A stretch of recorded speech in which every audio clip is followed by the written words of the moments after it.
Hello students, इस video में हम लोग प्रेजेंट इंडेफिनिट टेंस के बारे में बात करेंगे। ये वीडियो उन बच्चों के लिए है जिन्हें आज तक यही नहीं पता कि टेंस होते क्या हैं, सेंटेंस क्या होता है, बिल्कुल ज़ीरो से है। और उनके लिए भी है जिन्हें बहुत कुछ आता भी है। तो स्टार्ट करते हैं। प्रेजेंट इंडेफिनिट टेंस को सिंपल प्रेजेंट टेंस भी कहा जाता है। ध्यान रखना, प्रेजेंट इंडेफिनिट टेंस को सिंपल प्रेजेंट टेंस भी बोलते हैं। Simple present tense, present indefinite tense को सिंपल प्रेजेंट टेंस भी बोलते हैं। अब इसमें हम फोर टाइप्स के सेंटेंसेस को पढ़ेंगे, जिसमें से पहला है अफर्मेटिव सेंटेंस। ठीक है, अफर्मेटिव सेंटेंस को पॉजिटिव सेंटेंस भी बोलते हैं।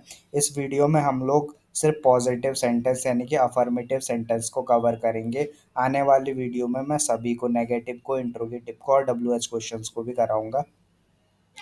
तो अब सबसे पहली बात तो यह है, एक वीडियो में कंपैरिजन पे भी बनाऊंगा 10 मिनट की छोटी सी।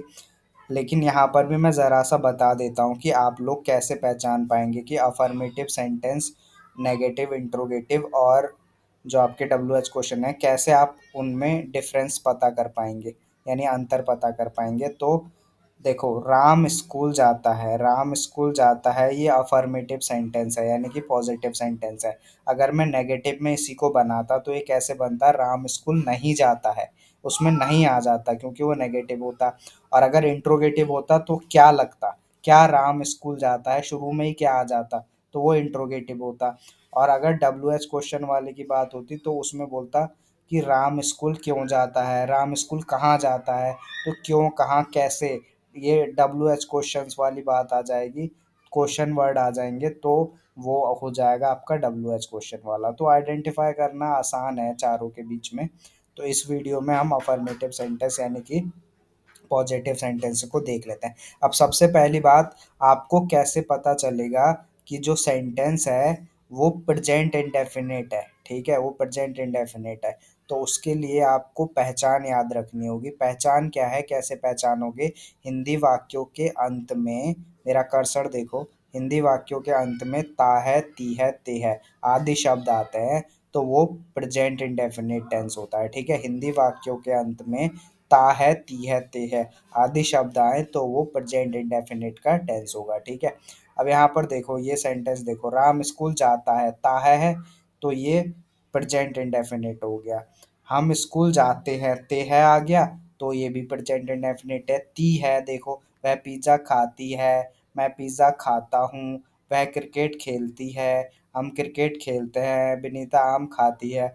तो ये ता है, ती है, ते है जब भी हिंदी सेंटेंसों के लास्ट में दिखे तो समझ जाओ कि वो प्रेजेंट इंडेफिनिट टेंस है। ठीक है, तो इससे तो आप लोग पहचान लोगे कि ये हिंद की प्रेजेंट इंडेफिनिट टेंस है। अब बनाओगे कैसे?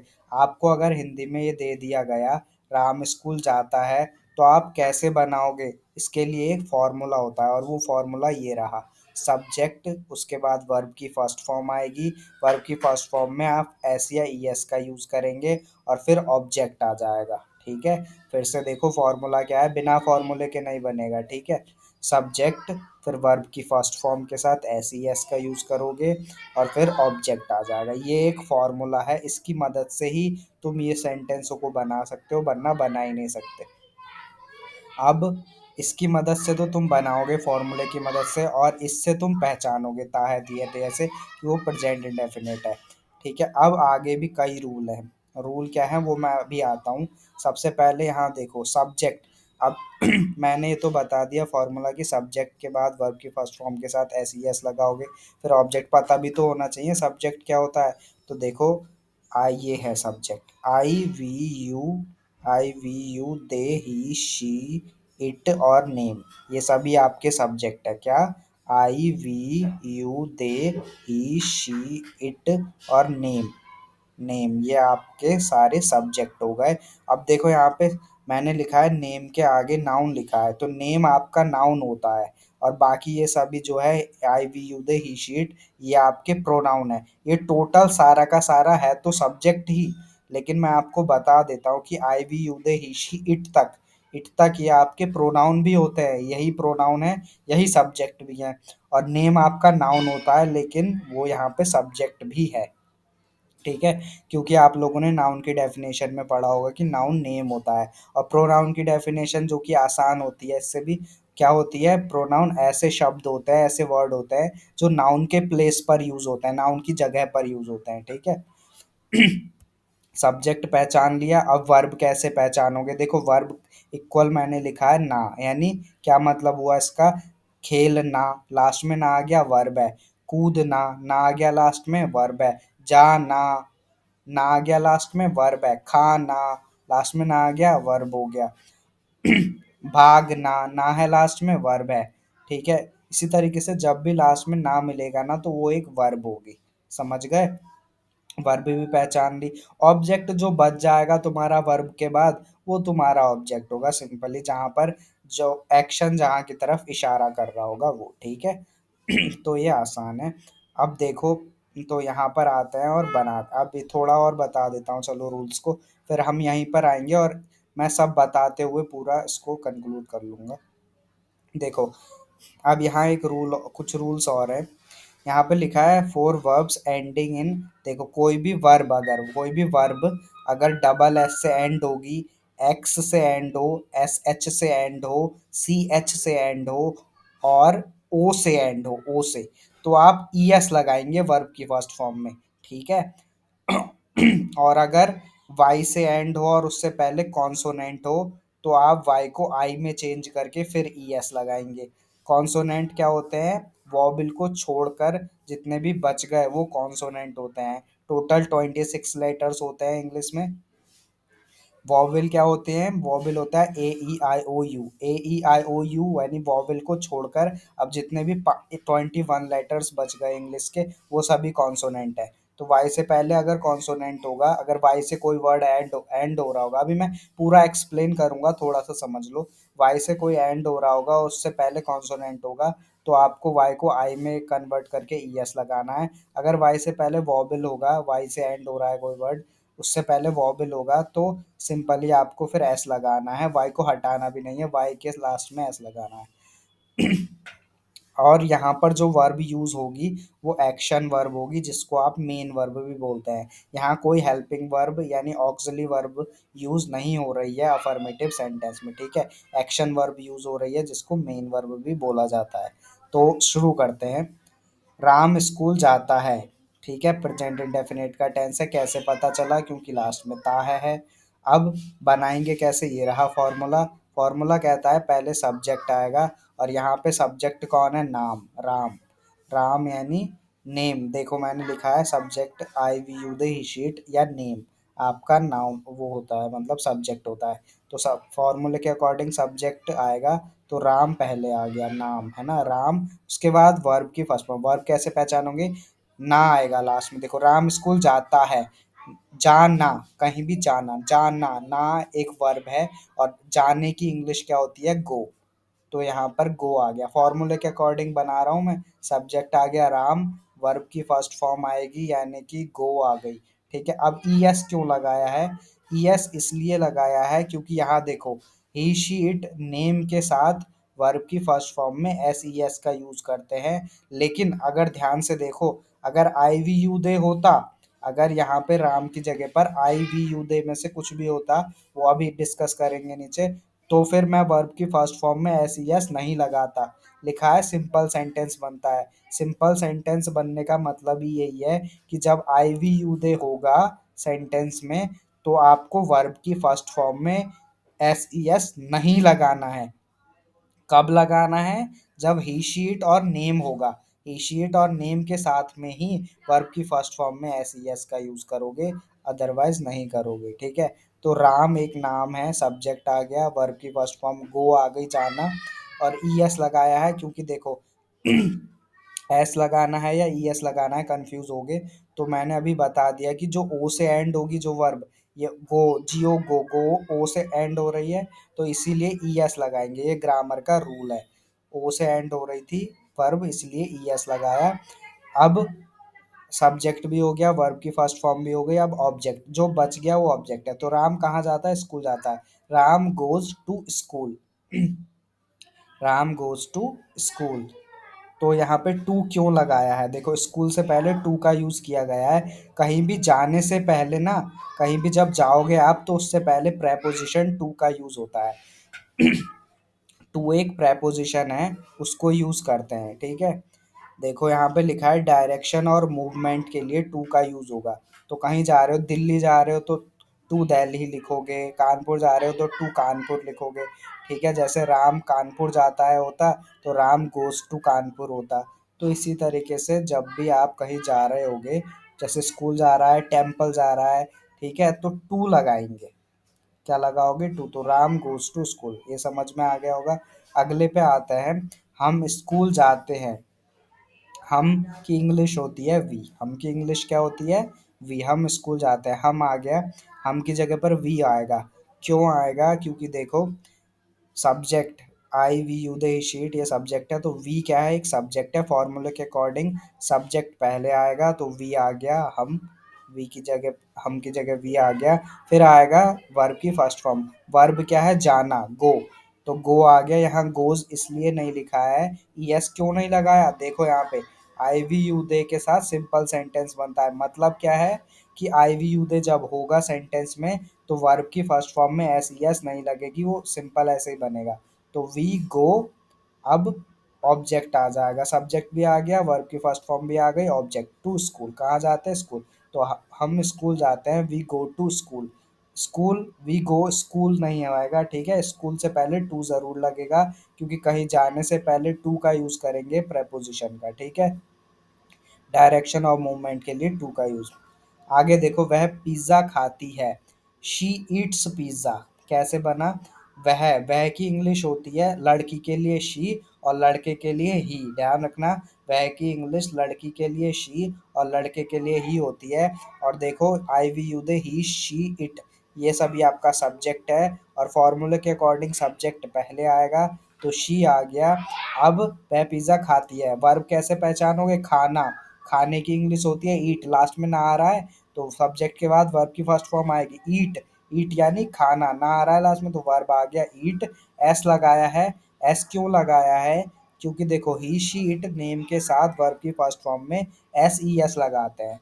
तो यहाँ पे ई एस लगाने का तो कोई रूल ही नहीं है, तो जहाँ ई एस लगाने का कोई रूल नहीं होगा वहाँ तुम एस लगाओगे, सिंपल। जहाँ कोई रूल नहीं होगा ना, ऐसे ये वाले रूल नहीं फॉलो होंगे, अगर ही शीट नेम दिया होगा तो आपको फिर वहाँ एस लगाना है, एस नहीं लगाना ज़बरदस्ती।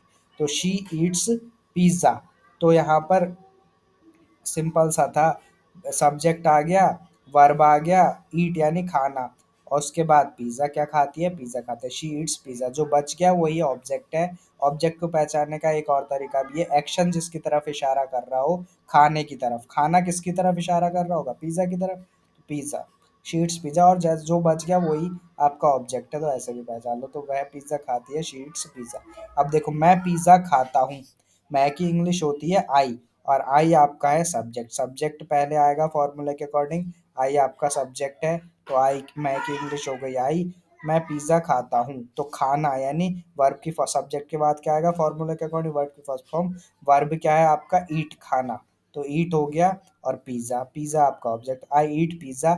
यहाँ ईट्स क्यों नहीं लिखा है, क्योंकि देखो आई वी यू दे के साथ सिंपल सेंटेंस बनता है, मतलब मतलब आई वी यू दे के साथ आपको वर्ब की फर्स्ट फॉर्म में यानी कि ईट में एस ई एस का यूज़ करना ही नहीं है, वो सिर्फ ही शीट नेम के साथ में होगा। तो आई ईट पिज़्ज़ा, मैं पिज़्ज़ा खाता हूँ। अगला देखो, वह क्रिकेट खेलती है, तो शी प्लेज क्रिकेट, वह की इंग्लिश होती है शी आपका है सब्जेक्ट, और देख लो यहाँ पर, और सब्जेक्ट पहले आएगा फॉर्मूले के अकॉर्डिंग, तो शी आ गया।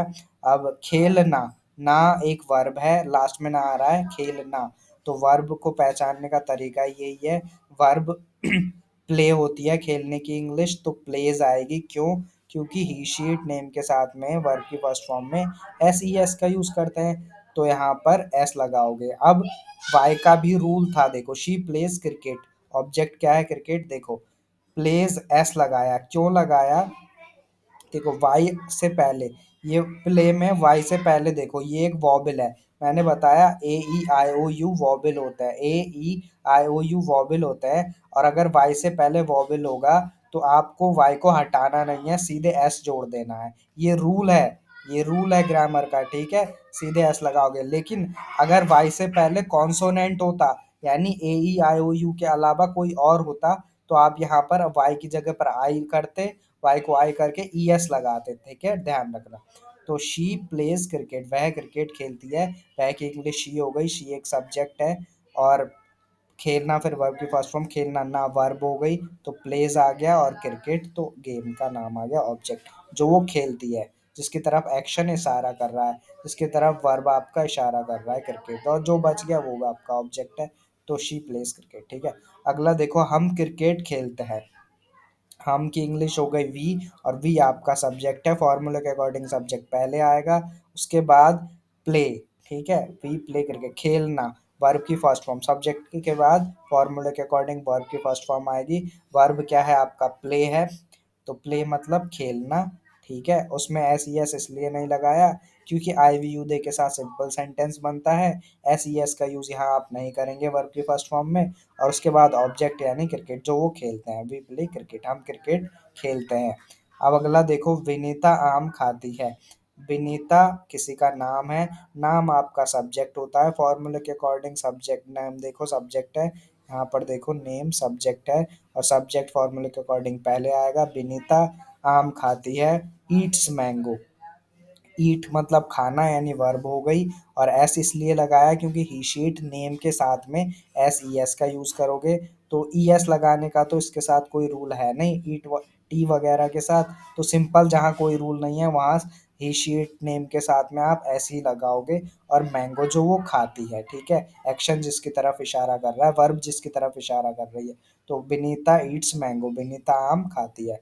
अगली स्लाइड देखो, कुछ और एग्जाम्पल्स भी लिए हैं, यहाँ पर देखो, मैं घर जाता हूँ, आई गो होम, देखो मैं की इंग्लिश हो गई आई, ठीक है, मैं की इंग्लिश आई हो गई, आई आपका सब्जेक्ट है, यहाँ पर देख लो, और सब्जेक्ट फॉर्मूले के अकॉर्डिंग पहले आएगा। अब मैं घर जाता हूँ, जाना, जाना गो यानी वर्ब क्या हो गई, ना लास्ट में आ रहा है तो वर्ब गो, और ही देखो यहाँ पे आई वी यू दे के साथ सिंपल सेंटेंस बनता है, यानी कि गो, गो में एस ई एस नहीं लगेगा।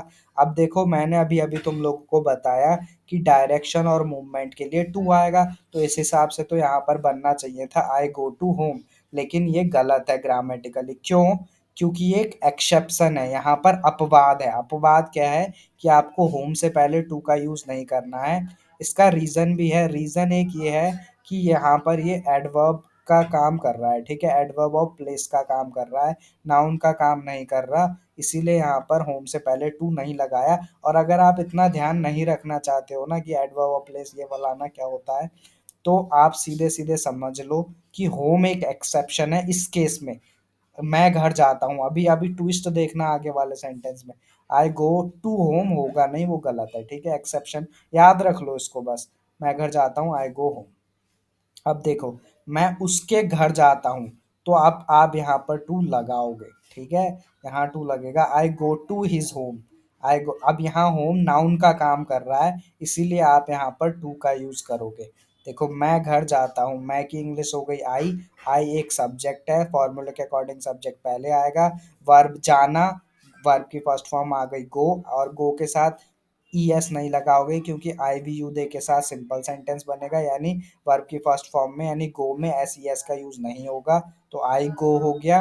फिर टू हिज होम, फिर टू हिज होम, मैं उसके घर जाता हूँ, तो हिज होम उसका घर यानी हिज होम, और टू लगाओगे उससे पहले क्योंकि आप किसी और के घर की तरफ इशारा कर रहे हो यहाँ पे, तो टू लगाना पड़ेगा। यहाँ पर डायरेक्शन किसी दूसरे के घर की तरफ जा रही है, डायरेक्शन ऑफ मूवमेंट के लिए टू लगाओगे, ठीक है, यहाँ एक्सेप्शन नहीं चलेगा।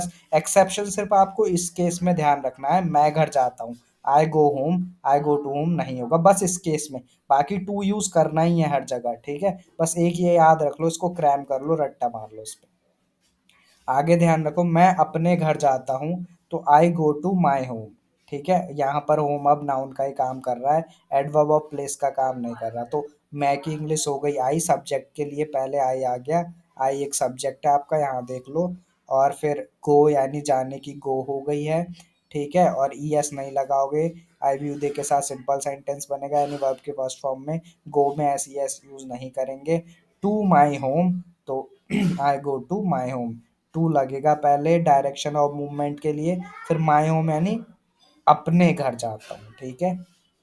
अगला देखो, सूरज पूरब में उगता है या सूरज पूरब से निकलता है, इसकी इंग्लिश ये होगी the sun rises in the east. कैसे? देखो, सन से पहले द लगाया, क्यों लगाया सन से पहले द? सन यानी कि सूरज। अब ये आर्टिकल का रूल होता है, द एक डेफिनेट आर्टिकल है। अगर आपने आर्टिकल्स पढ़े होंगे तो आप लोगों को पता होगा, इंग्लिश ग्रामर में तीन आर्टिकल होते हैं, ए एंड द। तो अगर दुनिया में कोई भी चीज यूनिक हो, यूनिक मतलब एक ही हो, तो आप वहां पर द लगाएंगे। जैसे द सन क्योंकि सूरज एक ही है। और जैसे ताजमहल हो गया तो द ताजमहल, गंगा नदी हो गई तो द गंगा, ठीक है। तो इसीलिए जो चीज दुनिया में एक ही हो, आर्टिकल द डेफिनेट आर्टिकल है। ये रूल कहता है ग्रामर का कि दुनिया में अगर कोई भी चीज एक है तो उससे पहले द लगाएंगे, इसीलिए सन से पहले द लगाएंगे। तो द सन, ठीक है। ये हो गया सब्जेक्ट है यहाँ पर, ये सन, और ये सिंगुलर है, एक ही चीज है। अब सूरज पूरब में उगता है तो उगना या निकलना, ठीक है। उगना या निकलना के लिए राइज आएगी, are I S E, rise होती है। और सिंगुलर हो कोई भी चीज एक होगी तो भी आप एस या ई एस का यूज करेंगे। तो राइज तो यही हो गई निकलने के लिए, ये वर्ब है, ठीक है। निकलना ना आ गया लास्ट में तो वो वर्ब है, सब्जेक्ट आ गया द सन। उसके बाद राइज उगना, एस लगाएंगे क्योंकि ये सिंगुलर है, एस लगा दिया हमने सिंगुलर के साथ में। और उसके बाद कहाँ उगता है? इन द ईस्ट, पूरब में उगता है, ठीक है, पूरब से निकलता है। तो the sun rises in the east object आ जाएगा। अब यहाँ ध्यान से देखो, वैसे इंग्लिश में रूल है एक कि अगर ये इन भी आपका प्रेपोजिशन है, रूल क्या है कि अगर डायरेक्शन से पहले, डायरेक्शन ये है आपकी ईस्ट, और अगर यहाँ पे प्रेपोजिशन यूज ना हुआ हो उस सेंटेंस में तो आप द का यूज नहीं करेंगे, ऐसा रूल है ग्रामर का। लेकिन यहाँ प्रेपोजिशन इन है, इसीलिए आप डायरेक्शन से पहले द का यूज करेंगे, ठीक है। तो द सन ये हो गया सब्जेक्ट, राइज आपका निकलना वर्ब हो गई, फॉर्मूले के अकॉर्डिंग राइजेज हो जाएगा क्योंकि ये सिंगुलर है। इन द ईस्ट तो पूरब में निकलता है, ओके। अब देखो, वह गाती है, लड़की है तो वह के लिए शी आएगा। तो शी सब्जेक्ट हो गया आपका फॉर्मूले के अकॉर्डिंग।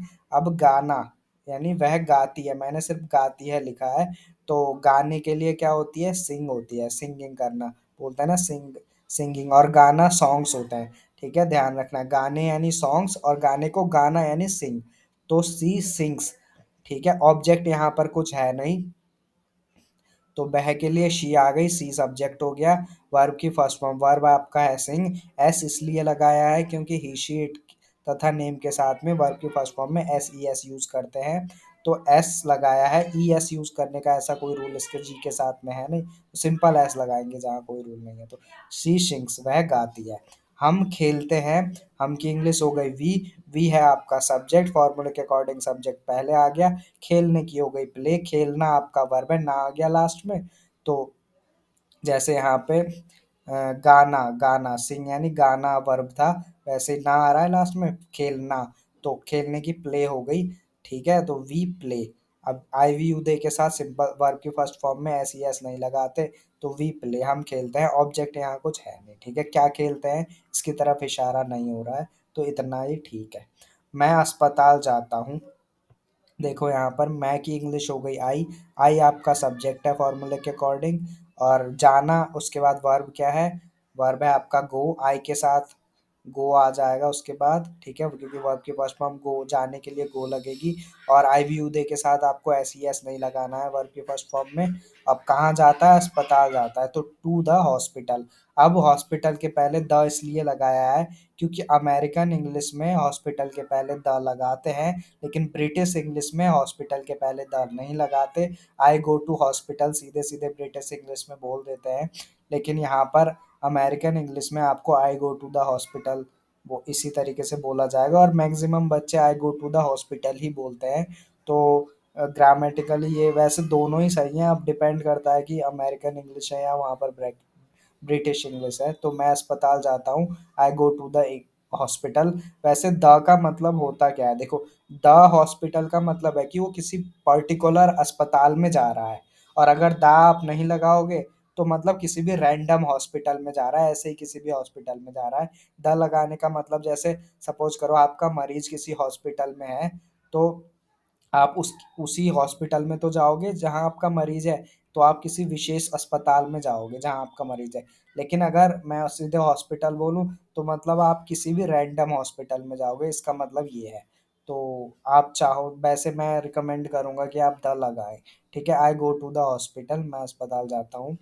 अब देखो, मैं दिल्ली जाता हूँ, तो आई गो टू दिल्ली, मैं के लिए आई आ गया। आई आपका सब्जेक्ट है, जाने के लिए गो आ गई, फॉर्मूले के अकॉर्डिंग गो आपका हो गया। गो के साथ एस ई एस नहीं लगाओगे क्योंकि आई का यूज हो रहा है। और टू दिल्ली, तो कहीं भी जाने से पहले आप क्या लगाओगे, टू लगाओगे, क्योंकि डायरेक्शन और मूवमेंट के लिए आपको टू लगाना पड़ता है, ये रूल है ग्रामर का।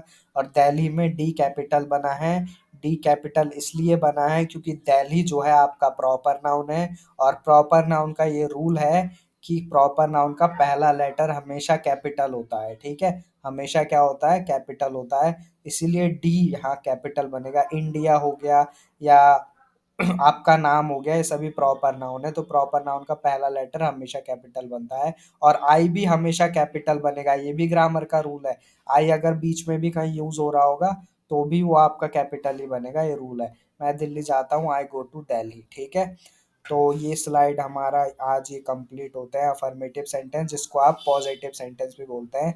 आई होप कि कोई डाउट नहीं रहा होगा। और यहाँ पर ये जो वर्ब यूज हो रही थी वो एक्शन वर्ब यानी कि मेन वर्ब थी। तो मिलते हैं नेक्स्ट वीडियो में। ओके।